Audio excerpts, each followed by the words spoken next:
परमात्मा, भगवान, ईश्वर, अल्लाह, खुदा की जो सोच थी वो सोच अगर हमारी हो गई तो समझ लेना कि हम भी उनके बराबर के हो गए। फर्क तो सारा सोच का है ना, फर्क तो सोच का रह गया ना अकेला।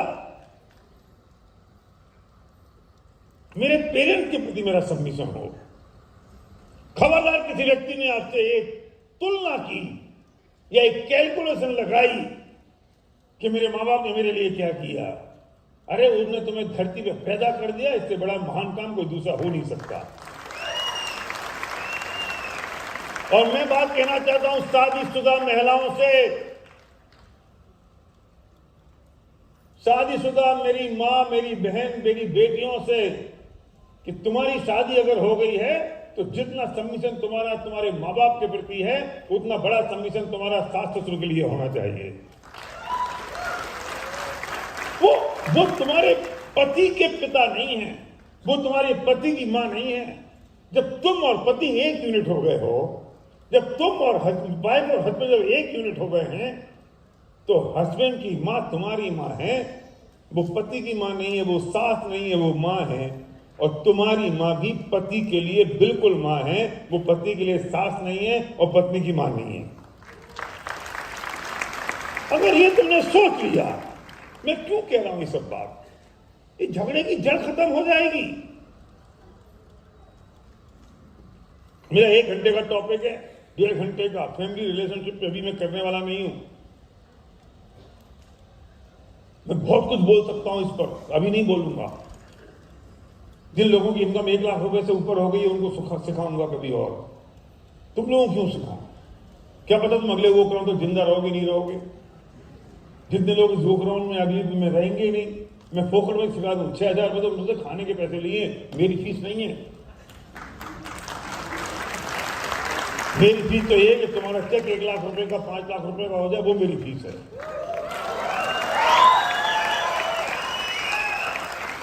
तो यही गजब की फीस है ना सतेंद्र। तुम्हारा चेक 5 लाख का हो जाएगा तो मुझे मेरी फीस मिल गई, तो क्यों? अरे 10 लाख रुपए महीने की इनकम आ जाएगी, लेकिन घर में स्ट्रेस होगा, टेंशन होगी, परेशानी होगी, खिंचाव होगा, सास बहू में झगड़े हो रहे होंगे, पति पत्नी में झगड़े हो रहे होंगे, तो चाटेंगे 10 लाख रुपए को। फिर लोग ये कहते हैं ये बहुत अच्छा ये है कि पैसे ना हो तो ही ठीक है। तुम 2 बातें क्यों करते हो? पैसे ना हो रिलेशनशिप हो, या तुम कहते हो कि पैसे हो और रिलेशनशिप ना हो। पर ऐसा क्यों नहीं हो सकता कि इतनी मोहब्बत, प्यार, सबमिशन हो और पैसे भी हो? दोनों काम एक साथ क्यों नहीं हो सकते? और इन सब चीजों में एक चीज होती है जो आड़े आती है, जिस सबमिशन की मैं बात कह रहा हूं, चाहे अपलाइन डाउनलाइन के सबमिशन की बात हो और चाहे माँ बाप के सबमिशन की बात हो, सास ससुर के सबमिशन की बात हो, सिस्टम के प्रति सबमिशन की बात हो, एक ही चीज परेशान करती है, वो ईगो। और I am right, you are wrong. Submission का पावर नहीं पता आपको, सबमिशन का आनंद नहीं पता आपको, आपको सबमिशन की वैल्यू नहीं पता।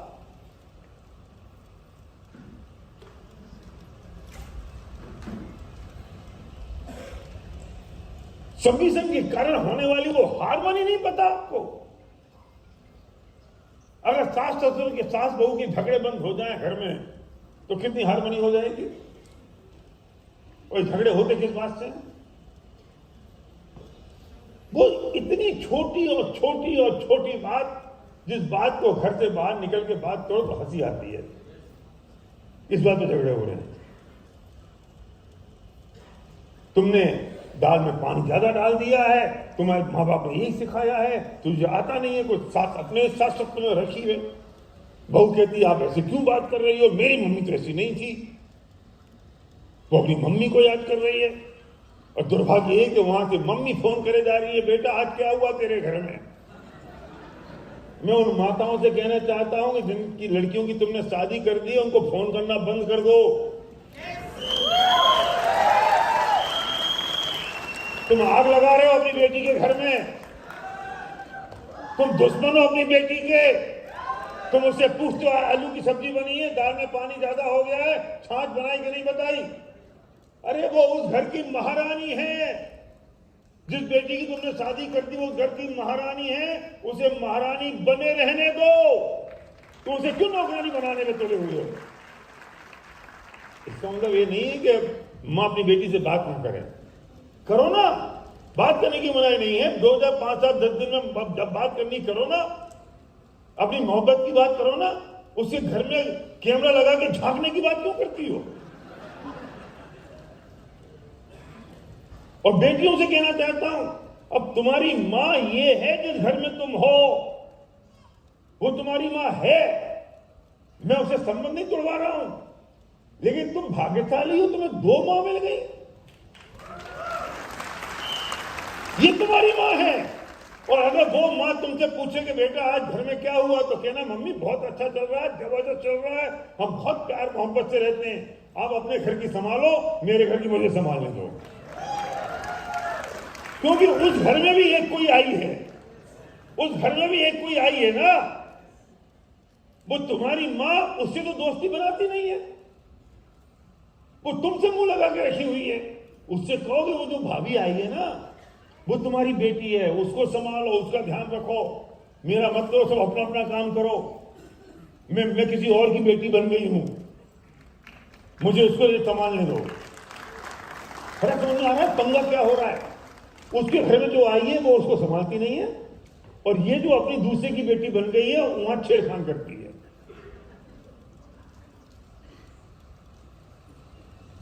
वो भी परेशान है, ये भी परेशान है, दोनों के घर में आग लग रही है। और सुनो, तुम्हारे घर में जो बहू आई है ना, वो तुम्हारी बेटी से बड़ी है।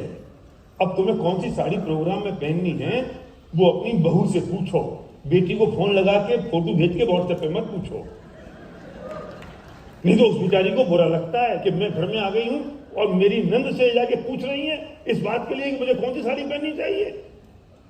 यही परेशान करती है तुमको चीजें। लोग कहेंगे सर इसका पीवी से क्या संबंध है? सुन बेटा, पीवी के बाद इसी से संबंध है,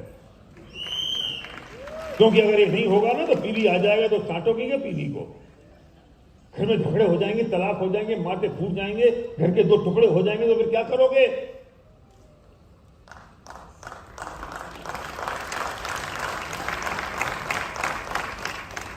मोहब्बत कितनी होगी कि वो अपनी बहू के साथ मोहब्बत से रहे और ये बेटी अपनी सास के साथ मोहब्बत से रहे, और जब मिलना हो दोनों बहुत मोहब्बत से मिले और कोई नेगेटिव टॉक ना करें, कोई नेगेटिव बात ना करें, कोई छेड़खान ना करें। क्योंकि धरती पे ना मुंशी प्रेमचंद एक बात कह गए हैं, मैं उनके नाम से कह रहा हूं, मैं मेरे नाम से कहने की हिम्मत नहीं है, क्योंकि परसों सुबह तक मुझे हैदराबाद में रहना है। मुंशी प्रेमचंद ने एक बात कही है कि धरती पर औरत ही औरत की सबसे बड़ी दुश्मन है। पूछो तुम समझ में आई? और जितने लड़के हैं ना, ये मर्द, ये बेचारे डबल रोटी बने रहते हैं। डबल रोटी समझिए, सैंडविच। रात को वो पत्नी सुनाती है तुम्हारी माँ ने ये कर दिया, ये कर दिया, ऐसा कर दिया, ऐसा कर दिया। अब वो बेचारा चुपचाप सुनता रहता है, क्या करे गरीब, बोले तो रात खराब। अब इतना सुन लिया, इतना सुन लिया, ऐसा फिर वो कुछ बोलता नहीं है। हम सुना रहे, तुम सुनते भी बोलते भी नहीं हो। इस धरती पे हर औरत को तकलीफ है कि उसका पति सुनता नहीं है। तुमको ही नहीं है अकेला ये श्रीनिवास। सपना कहती है सुनता ही नहीं है, सुनता नहीं है। अरे बेटा, हर औरत की तकलीफ है कि उसका पति सुनता नहीं है, उसका पति बहरा है, और कमरे से बाहर निकलने के बाद वो सबकी सुनता है। और हर पति की तकलीफ ये है, हर पति की तकलीफ ये है कि इतना बोलती है, चुप ही नहीं होती है। और हर पत्नी ये कहती है मैं बोलती कहाँ हूं, मैंने आज तक कुछ कहा है, आज तक कुछ बोला, इंदर बोलो, आज तक कुछ बोला? ऐसी बोलती ना सतेंद्र, मैंने कुछ नहीं बोला। और बेचारा पति डबल रोटी बन जाता है, ब्रेड बन जाता है, सैंडविच बन जाता है। माँ के पास आके कहता है माँ क्यों तू परेशान करती है मेरी पत्नी को? अच्छा, मैंने तुझे अपने पेट में पाला, तुझे 9 महीने पेट में रखा, 18 महीने तुझे सूखे में सुलाया, मैं गीले में सुला। आज मेरा लड़का तो मेरी बहू का हो गया। अब बेचारा फिर बहू के पास जाता है, अरे यार तू चुप रहना यार, माँ तो माँ होती ना यार, बूढ़ी होगी कोई बात नहीं, बोले अच्छा मैं दूसरे के घर से आई हूँ, मैं दूसरे के घर से आई हूँ और तुम तो तुम्हारी माँ के हो गए हो, मेरी सुनते नहीं हो, मेरी कौन सुनेगा। फिर बेचारा आत्महत्या कर लेता है। कलीम नहीं, चरण बोल, चरण खबरदार ऐसे ही बोलना बिल्कुल।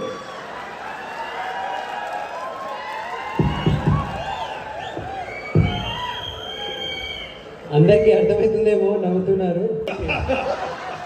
और मैं तो ये कह रहा हूं कि आप अपनी पत्नी को यहाँ नहीं लाए, वे पछता रहे होंगे आज। अगर वो अपनी पत्नी को लेके आ जाते तो हो सकता कि वो समझ जाती और सीख जाती। देखो मैं एक बात कहता हूं, बहुत इंपॉर्टेंट है। मैं तो मेरे परिवार के साथ बैठ के बात कर रहा हूं आपसे। मैं संध्या के सामने बात कह रहा हूं, मैं सिद्धि के सामने, चेरी और सर्वक के सामने बैठ के बात कर रहा हूं। जब चेरी घर पर आई और संबंध पक्का हुआ, भाई से थोड़ा साउंड बढ़ाना, तो मैंने चेरी को, इसके फादर को, इसकी मदर को, मैं संध्या सर्वक और सिद्धि, हम सब ने बैठ के एक बात कही उनके फादर से और माँ से कि हमारी बिटिया हो गई है। और ये जो मैंने आपको बोला ना, ये सब उनको बोला। जिस दिन तकलीफ होगी हम जिम्मेदार होंगे, जिस दिन इसको तकलीफ होगी उस दिन हम जिम्मेदार होंगे। इसका अगर पसीना गिरेगा तो हमारा खून गिरेगा, पर आप पूछना मत बेटा पसीना तो नहीं गिर रहा है। आप फोन करके मत पूछना बेटा ठीक तो है। और जिस दिन इसको तकलीफ हो ये चली जाए, हमेशा के लिए चली जाए, लेकिन रोज रोज की चू चू चू चू चू चू चू चू चू चू ये बंद कर दो। हमें जिस दिन तकलीफ होगी हम इसे उस दिन भेज देंगे, लेकिन रोज की वो चू। मैं सास बहू से एक बात कहता हूं, जब ये लड़ती है तब इतनी बुरी है तो भेज दो इसको घर। नहीं भेजना तो नहीं है, भेजना भी नहीं है, बुरी भी बहुत है, तो मोहब्बत से रह लो। ये जो पति पत्नी झगड़ा करते हैं ना और मेरे पास काउंसलिंग के लिए आते हैं, तो मैं पहला शब्द बोलता हूं तलाक ले लो। नहीं भैया तलाक नहीं लेना, या तो झगड़ा इस लेवल पे करो कि तलाक हो जाए, सारा टंटा खत्म, और या फिर मोहब्बत से रहो। ये बीच में जो गुनगुना वाला मामला है ना, ये गुनगुना वाला मामला नहीं चाहिए। लड़ भी रहे हैं, नहीं भी लड़ रहे हैं, प्यार भी कर रहे हैं, नहीं भी कर रहे हैं, ठंडा हो या गर्म हो, ये गुनगुना क्या होता है? चाय तुम पीते हो गर्म और आइसक्रीम खाते हो ठंडी, पर तुम चाय को ठंडा करके पियो, आइसक्रीम को गर्म करके पियो, ये गुनगुना है ना? ये गुनगुना नहीं चाहिए, रट्टा खत्म। ये पति पत्नी भी सुन ले, अगर तुम झगड़ा कर रहे हो, लड़ाई कर रहे हो, तो एक बार में माथा फोड़ फाड़ के लहू लुहान हो जाओ और तलाक ले लो, ठंडा खत्म।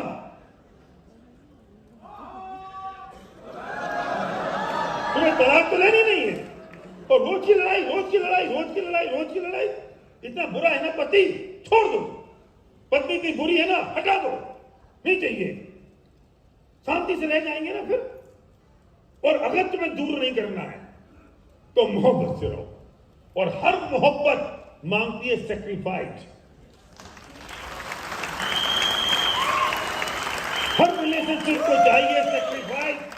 तुम क्या समझते हो तेरी बहुत अच्छी है? हमसे पूछो हम कितना सेक्रीफाइस करते हैं, और चेरी से पूछो वो कितना सेक्रीफाइस करती है हमारे लिए। संध्या से पूछो कितनी करती है चेरी के लिए, और चेरी से पूछो वो संध्या के लिए कितना करती है। सर्व को चेरी से आपस में पूछो ये कितना करते हैं। हर एक आदमी को जिसको रिलेशनशिप बिल्ड करनी है, रिलेशनशिप बनानी है, रिलेशनशिप रिक्वायर्ड सेक्रीफाइस। आपको समर्पण, आपको सेक्रीफाइस करना ही पड़ेगा अगर रिलेशनशिप चाहिए तो। और अगर सेक्रीफाइस करने को तैयार नहीं हो तो ब्रेक कर दो, पर ये बीच वाला मामला नहीं चाहिए, बीच वाला नहीं चाहिए। हम मोहब्बत से भी रह रहे हैं और झगड़ा भी कर रहे हैं, क्यों? सॉल्यूशन क्या है कि आपका जहां आपका जहां आप रह रहे हो आपका समर्पण वहां चाहिए। आप अगर ससुराल में रह रहे हो वो आपका घर है, ससुराल नहीं है। सास ससुर अब आपके माँ बाप हैं, वे सास ससुर नहीं हैं। आपका समर्पण वहां चाहिए। आप रहो यहां और समर्पण हो आपका पीहर में नहीं चलेगा। पीहर में रिलेशनशिप होगी, पीहर में मोहब्बत होगी, पीहर में आपकी कनेक्टिविटी होगी, बिल्कुल। पर सभी से तो यहां चाहिए। पता है आपको, पीहर में अगर किसी की मौत हो जाए ना तो यहां जो बहू है उसको सूतक नहीं लगता है। क्या बोलते हैं तेलुगु में, समझ गया? सूतक ना नहीं लगता। क्यों? अरे आपको इस घर की बिटिया हो गई है, सूतक कैसे लग सकता है उसको? डेथ तो उस वाले घर में हुई है। ये टेक्निकली ये प्रूवन है ना, धर्म से प्रूवन है ना, ये बड़े बुजुर्गों ने इसे प्रूव कर दिया है ना। तो तुम्हारा समर्पण तो यहां हो गया। अब तुम इस घर की मालकिन हो गई हो और मैं वो माँ इस घर की मालकिन को डिस्टर्ब करे और इस घर की मालकिन इस घर के सारे नो हाउ और डिस्टर्बेंस उस घर में करे तो वो घर भी बर्बाद। क्योंकि उसमें जो नंद आई है, उसकी जो बहू है, वो भी उसके साथ सेट नहीं हो पा रही है और यहां बेचारी सेट होने की कोशिश कर रही है तो यहां सेट नहीं हो पा रही है। बंद कर दो। अगर मोहब्बत चाहिए, प्यार चाहिए और रिलेशनशिप को बना के रखना है तो मैं पति पत्नी से कहना चाहता हूं, कुछ भी झगड़ा है, कुछ भी पंचायत है, कितनी दिनों की जिंदगी है ये? 20, 25, 40 साल की जिंदगी और है। एक दिन तो सबको मरना है, सबका इंतकाल होगा। कोई गाड़ा जाएगा, कोई जलाया जाएगा, बस। इसके अलावा क्या होना है? ये 10-25 साल में तुमको कर लेना सारे झगड़े। इन 10-25 साल में सारी ईगो यही में दिखा रही है तुमको। इन 10-25 साल में तुमको मोहब्बत से नहीं रह सकते तो तुमसे और हमसे बढ़िया तो जानवर है बेचारे। वे जितनी देर जिसके साथ रहते हैं उतनी देर तो उससे मोहब्बत के साथ रह जाते हैं उसके साथ।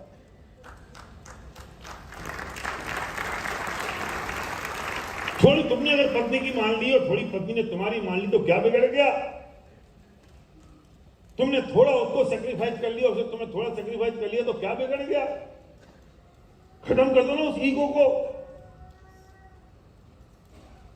और तुमने अगर झगड़ा किया तो तुम्हारे बच्चे सबसे पहले बिगड़ने वाले हैं, क्योंकि वे जानते हैं कि मेरे माँ बाप की नहीं बनती है तो मेरी कैसे बन सकती है। और फिर पैसा आ भी जाएगा तो क्या करोगे?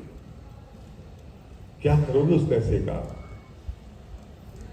जब हारमोनी नहीं है, जब मोहब्बत नहीं है, जब एक दूसरे के साथ प्यार नहीं है, जब घर में बरकत नहीं है, तो क्या करोगे?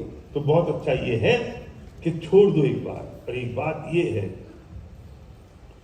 कि हम इसे ऐसे बोलते हैं कि build your business like a family and build your family like a business. जब आप अपने घर को बिल्ड कर रहे हो तो उसे बिजनेस की तरह करो। हमारे दादा दादी वो सुपर अपलाइन है, फिर माँ बाप अपलाइन है, उसमें भी हस्बैंड अपलाइन है, वाइफ उसकी डाउनलाइन है, फिर बच्चे उनके डाउनलाइन है। तो हम बिजनेस में क्या करते हैं कि डाउनलाइन को कुछ अगर पूछना है तो अपलाइन से पूछे बिना नहीं करेगा ना। तो बच्चों को बोल दो कि तुम्हें बेटा कुछ करना है तो मम्मी से पूछना पड़ेगा। और मम्मी की जिम्मेदारी ये है कि उसका अपलाइन उसका हस्बैंड है तो उसे उससे पूछना पड़ेगा। और हस्बैंड की जिम्मेदारी ये है कि उसका अपलाइन उसके फादर है, उन्हें उनसे पूछना पड़ेगा। अगर ये अलाइनमेंट हो गया तो कोई तकलीफ आ सकती है? अगर बच्चे सीधे अपलाइन के पास जा रहे हैं, पेरेंट्स के पास, पापा के पास, तो पापा की जिम्मेदारी है मम्मी से बात की क्या? नहीं की ना, क्या मम्मी से बात करके आओ। ये कैसे हो सकता है कि अंजेलू आजा ले लू? ज्यादा कठिन होगा, मैं आदमी बदल दूंगा। बर्थडे मानू, ठीक है? हाँ अंजा ले लू, तो हर बात तुम समझो गलत बोल रहा हूं। बर्थडे मानू पुरुषोत्तम के को बाईपास करके सीधा सलीम के पास गया और सलीम से कहता है कि मुझे ये काम करना है, मैं काम कर लूंगा। तो सलीम की जिम्मेदारी क्या बनती है? तुमने अपनी अपलाइन ड्यूसीडी पुरुषोत्तम से बात की?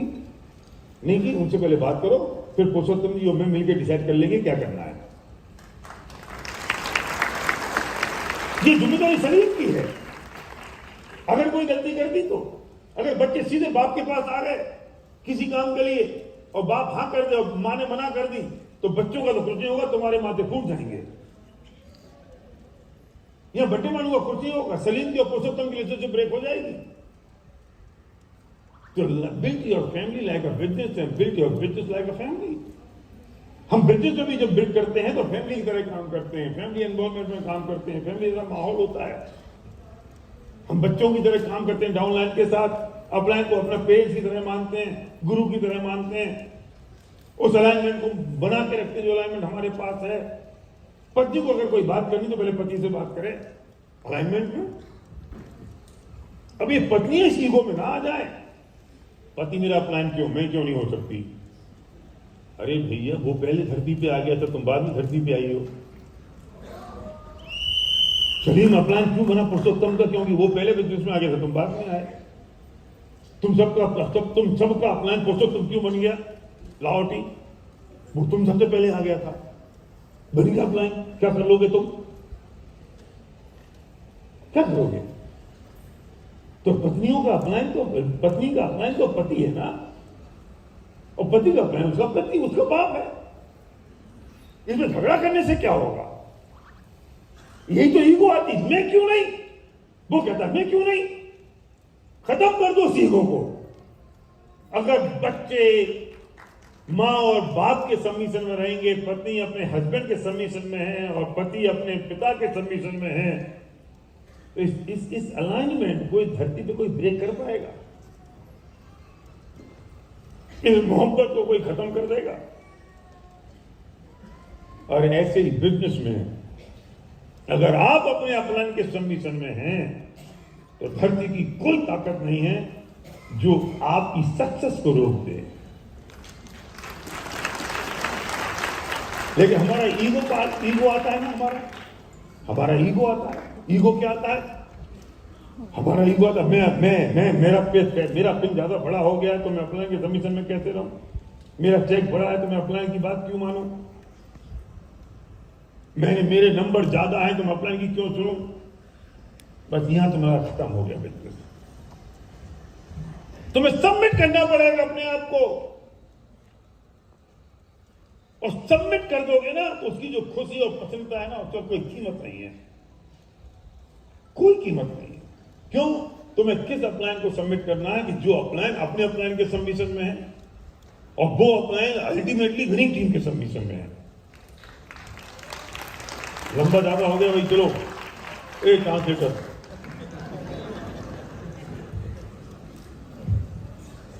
आप